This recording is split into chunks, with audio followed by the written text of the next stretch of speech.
What's up, guys? Welcome back to my channel, JC, Raw and Strong. If you're new to my channel, make sure you subscribe, hit that like button, leave a comment, hit the bell so you don't miss nothing. And got an interesting topic today. I mean, it's nothing new. The coronavirus has been affecting us for the past couple of months, right? And, you know, I guess it's been affecting a lot of people that are incarcerated too. And let's get into this video.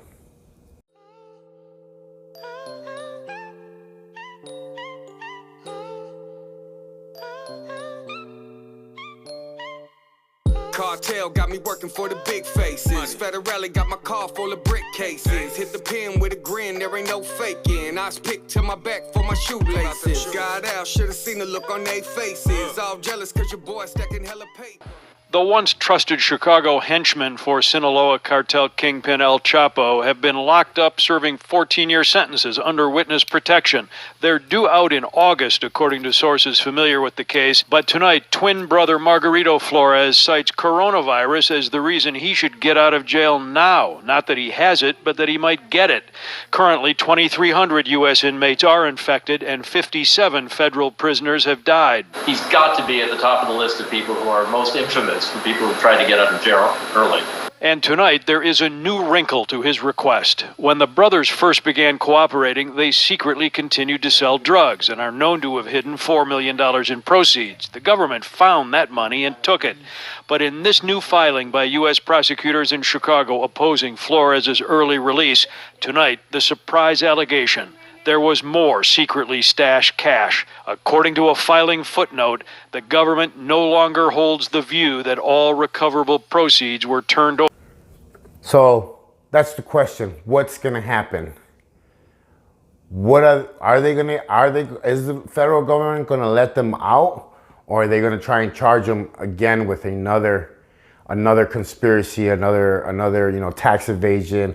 What's going to happen? And when they come home, are they really going to be safe? I mean, honestly, my opinion, I think they'll be fine.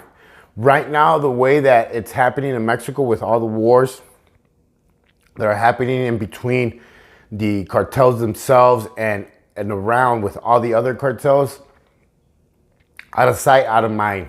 Like right now, they're trying to control everything. As long as they don't go over there and show their face, I think they would be fine. I think that they'll be able to disappear. I mean, it's going to be hard to disappear completely just because they were all over the news. Their faces are known pretty much. They're almost like a household name and face because they were all over the news and everywhere. So I'm pretty sure no matter where they send them, people are going to recognize them. I mean, how do you even get around that?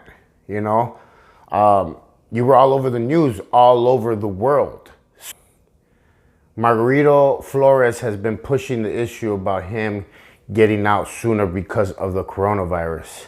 I guess a lot of inmates have been getting affected in the feds. They are on a special yard, so because they're in the witness protection yard.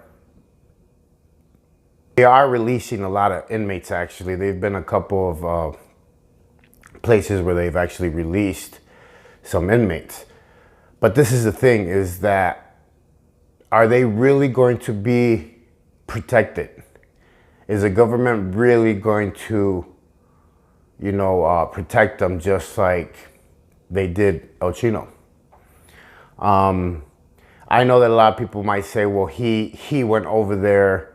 So, who knows? Who knows? All I know is that they're supposed to come home in August. They're supposed to be under witness protection program. The twins and their wives and, their family, their kids. But what's really going to happen? I mean, 10 years ago when they decided to cooperate and record El Chapo and do all this stuff, nobody's seen it coming because everybody that was close to them, including myself, never really seen that in them, and I was telling one of my boys the other day that I was actually pretty I wouldn't say lucky. I guess it's just faith that, me and Kato had that talk and I ended up moving away and coming to Arizona. But I left right before everything hit, the bomb exploded in Chicago. I pretty much left right before that. And if I wouldn't have left, I would have actually been, caught up in that whole operation and probably been doing life.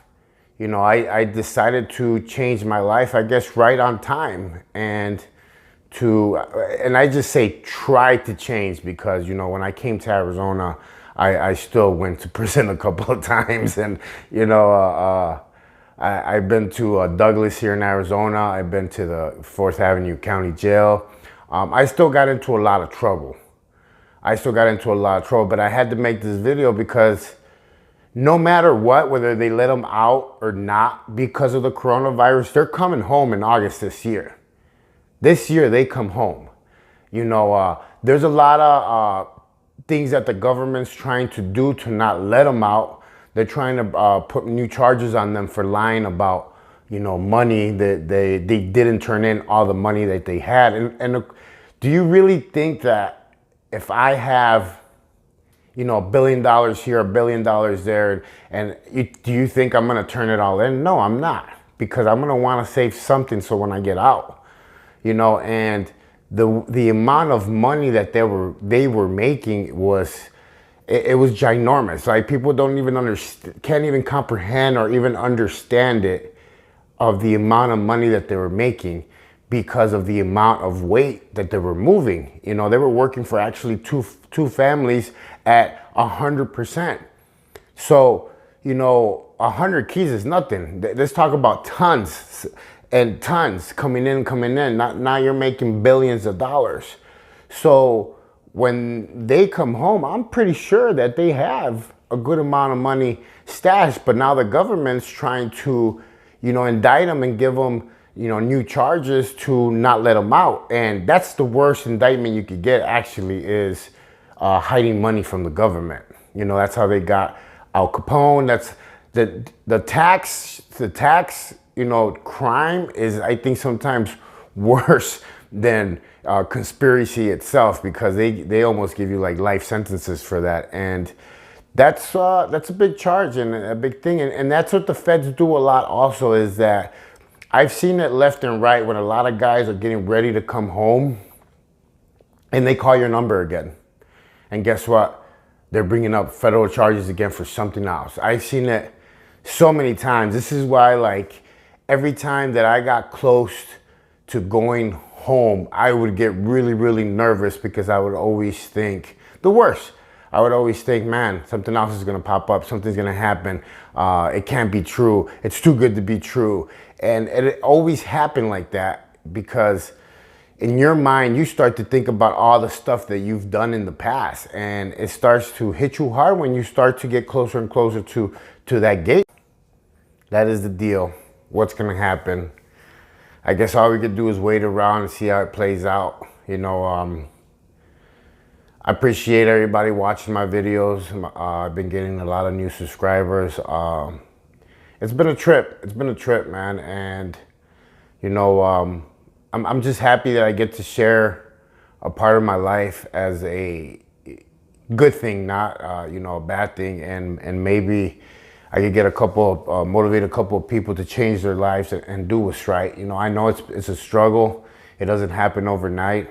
I've struggled with it my whole life, and this is the time that I decided that I wanted to do things right and change my whole life, and just not live that life, that fast, life, and actually, be a law-abiding citizen. Did I even say that right? I promised myself this time when I got out that I wasn't even, gonna cross the street without the, the little Walkman. And one of my biggest things was, my drug addiction, trying to stay sober and like I tell people, my biggest thing was, drugs. I used to get high a lot on, cocaine and other stuff. And I completely changed when I turned back into an addict. And with alcohol, I really never had a problem. You know, I would drink a little bit more when I was depressed or sad or stuff like that. But drugs was my main, you know, thing. And food. I've always been an emotional eater, and you know, it took years to kind of like get a little bit of control of me, because I still fall down when it comes to food, you know. And it's one of my biggest things that I tell people. I keep it 100, because like I was telling my clients this morning, when you lie to yourself, the lies start getting easier and easier, and you start lying to yourself more and more and more, and that's how you just keep digging the hole deeper and deeper, and you never are able to crawl out of the hole, because you just keep digging it in. And that's the thing, is that you have to be able to tell yourself that you actually want to change, and you're going to do something to be better.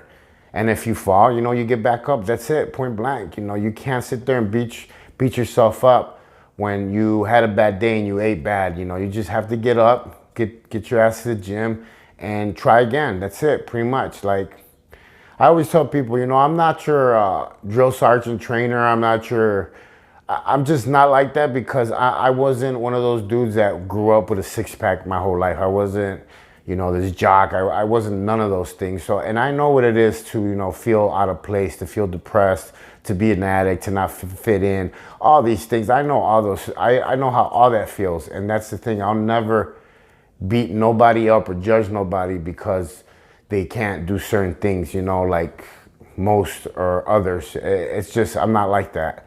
You know, I don't judge nobody, and I stay in my lane. I mind my own business, and I try to help you as much as I can with what I know and how I've done things for myself. But, you know, my name's JC. I am Wrong and Strong. This is my channel. It's not a cooking channel. It's just a learning tool for you to see where not to end up. All right, I'll catch you guys later.